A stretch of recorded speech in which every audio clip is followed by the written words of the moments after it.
राष्ट्रिय स्वतन्त्र पार्टीका उम्मेद्वार खगेन्द्र सुनारको अभिव्यक्तिले देशभर तरङ्ग, चुनावी माहौलमा राष्ट्रिय विवाद, दलितमाथि नै प्रहार। हो दर्शकवृन्द, एक पोडकास्ट कार्यक्रममा दिएको अभिव्यक्तिका कारण खगेन्द्र सुनार अहिले चर्को विवादमा तानिएका छन्। उनले उक्त पोडकास्टमा राष्ट्रिय गाई काटेर खानु पर्छ, मटन खानाले बाख्रा काटेर खानुहुने भन्ने अभिव्यक्ति दिएपछि सामाजिक सञ्जालमा यो विषय तीव्र रूपमा भाइरल बनिरहेको छ।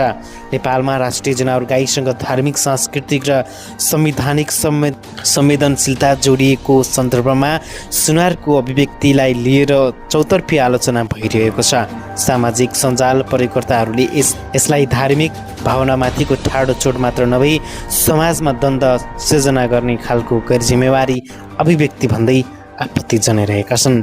विशेष गरी चुनावी माहौल नजिकै गर्दा आएको यो अभिव्यक्तिलाई सामान्य रूपमा लिन नहुने आवाजहरू पनि बलियो हुँदै गएका छन्।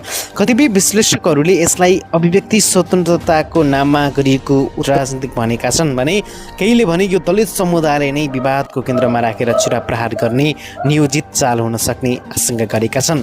विवादमा तानिएपछि खगेन्द्र सुनार एकाएक सामाजिक सञ्जाल मार्फत उनले भने, आरोपबाट मुक्त छौँ। हामीले गाई मारेका पनि छैनौँ, भाइ मारेका पनि छैनौँ, दाइ मारेका पनि छैनौँ, हामीले गाई खाएका पनि छैनौँ, हामीले घुस खाएका पनि छैनौँ, हामीले देश खाएका पनि छैनौँ, हामीले बालुवाटार खाएका पनि छैनौँ, हामीले न खाएका छौँ न त्यो कर्म गरेका छौँ। गर्दै नगरेको, हुँदै नभएको कुरालाई दुष्प्रचार गर्ने नियतका साथ, गलत नियतले यताउता जताततै छाम्दा पनि हाम्रा केही पनि नभेटेपछि अहिले गाई खाने भनेर कसम खाएको कुरालाई गाई खायो भनेर जे खालबाट प्रचार गरिएको छ, यो कुरामा म सबैलाई स्पष्ट पार्न चाहन्छु कि स्वभावले एउटा सद्गुरु ओशोको सन्यासी हुनुको नाताले पनि, एउटा आश्रममा बसिरहेको एउटा सन्यासी हुनुको नाताले पनि प्राणीको रक्षाको निमित्त म सदैव सचेत छु र त्यो अभियानमा जहिले पनि छु। यो अभियान मात्र एउटा त्यस्तो अभियान होला जसले अहिलेसम्म एउटा ढुङ्गा हानेको भिडियो कहीँ कतै तपाईँले देख्नुहुन्न, हतियार उठाएका, बन्दुक उठाएका भिडियो कहीँ कतै देख्नुहुन्न, अन्याय र अत्याचारका विरुद्धमा यो संसारमा, यो जगतमा रहेका सबै प्राणीको